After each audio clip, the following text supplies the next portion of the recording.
les disques bien en 2005. Et à la base, on était une dizaine, je pense, une dizaine, dont la moitié était à Paris et l'autre à Marseille. Donc moi j'habite à Paris depuis longtemps. Et Stéphane, à cette époque-là, et encore maintenant, il habite à Marseille. Et donc le but au départ, c'était de faire des disques. Alors on n'avait pas tous fait déjà des disques, moi j'en avais déjà fait sur des labels. Et le but c'était de trouver un mode opératoire pour faire des disques rapidement, en sachant que les expériences qu'on avait eues avec des labels, elles étaient pas très satisfaisantes, en ce sens que entre le moment où on enregistrait un disque et le moment où il sortait effectivement, il s'écoulait parfois des années.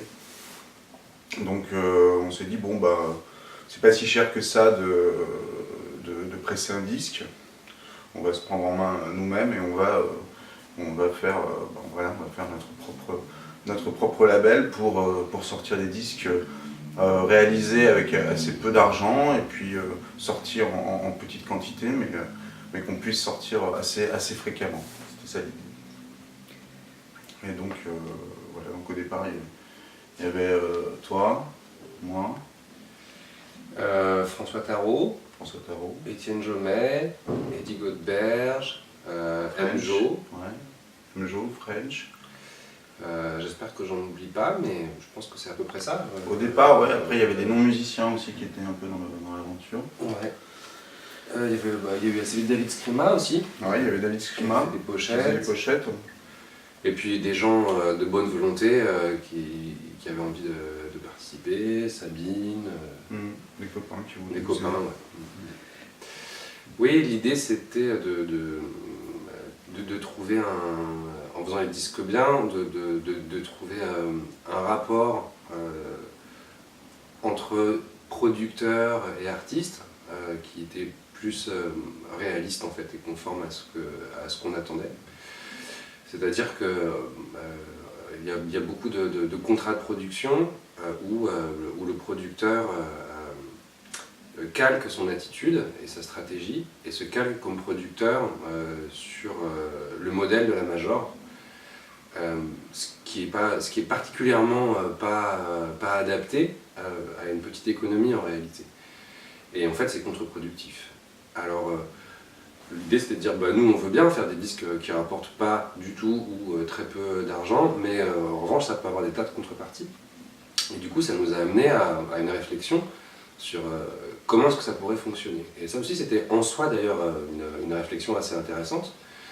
Donc on est passé notamment par l'écriture d'une règle du jeu, du label, qui est une production en soi. Enfin, et donc en fait du coup le label est un objet collectif en soi à cause de ça, parce qu'il a une charte claire qui est singulière je pense. Cette charte, alors ses aspects les plus, à mon avis, les plus marquants, c'est d'abord la non-exclusivité. C'est-à-dire que tu peux faire un disque sur les disques bien, faire partie des disques bien, ça ne t'engage en rien. Rien ne t'empêche de faire, tu es absolument libre de sortir ce que tu veux, chez qui tu veux, par ailleurs.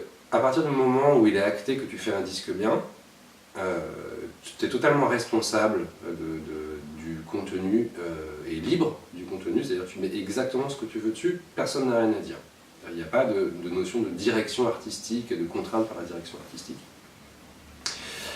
Les règles de répartition financière aussi sont très différentes, c'est-à-dire au lieu que ce soit les pourcentages classiques, c'est de l'ordre de 8%, tu vois, quand tu es sur des majors, et alors c'est souvent plus quand tu es sur des petits labels, mais c'est ça, nous, les règles de répartition artistique des bénéfices générés de production, on ne parle pas des droits d'auteur, tout ça, c'est 70% pour l'artiste, 30% pour le label.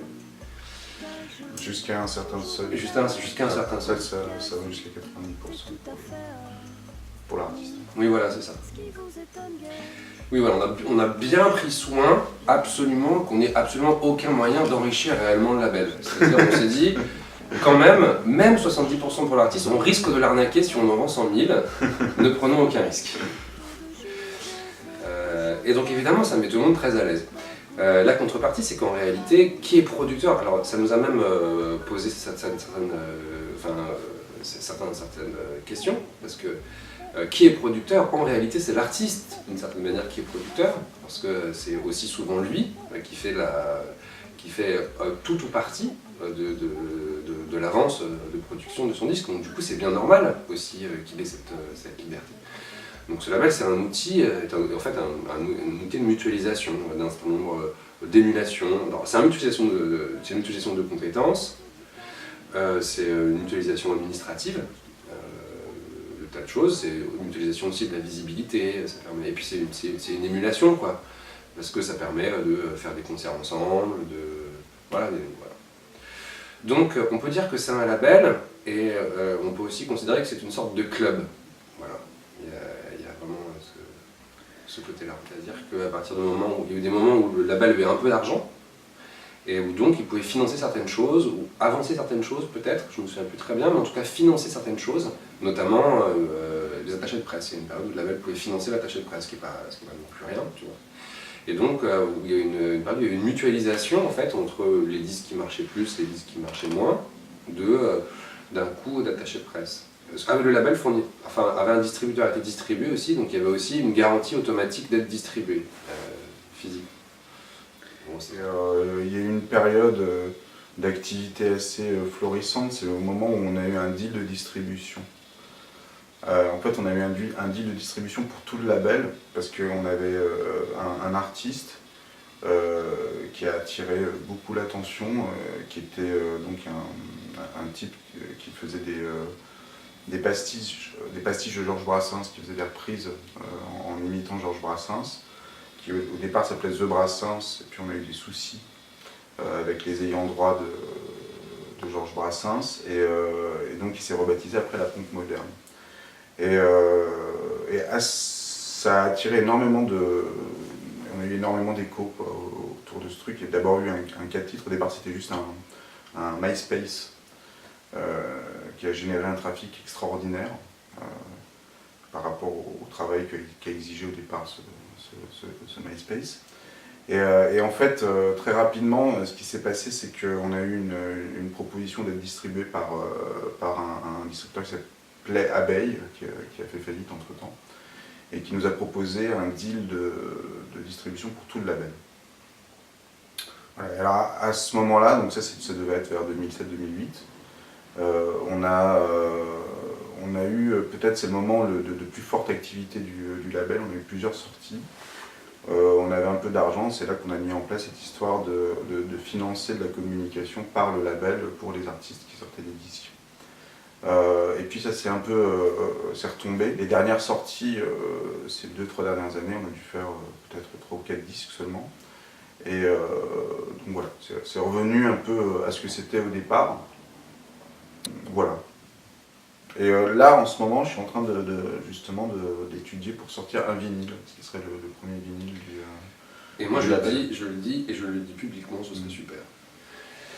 Non, justement, je pense que c'est une période de transition par rapport à ça, mais c'est une période de transition aussi intéressante, c'est que le modèle avec distributeur, du coup, c'est plus ça, ou en tout cas, faut que ce soit autre chose, puisque de toute façon, la distribution de CD, ça ne correspond plus à une réalité, donc voilà, je pense que on va probablement trouver des moyens qui vont être un peu les moyens de tout le monde, de diffuser les nouvelles productions, qui seront effectivement peut-être plus des vinyles que du CD. Après, à l'époque, il y avait déjà le retour du vinyle, hein, donc c'est pas un truc récent. À l'époque, moi je préférais le CD, parce que je trouvais que le vinyle, ça s'adressait à un public un peu distingué. Et j'avais pas envie. Mais beaucoup plus que maintenant, en tout cas. Ouais, maintenant c'est plus la même chose, parce que globalement la pratique de l'écoute de la musique a changé, a évolué, donc les gens ils écoutent essentiellement avec leur ordinateur, donc c'est beaucoup plus. Donc voilà, le mode d'accès privilégié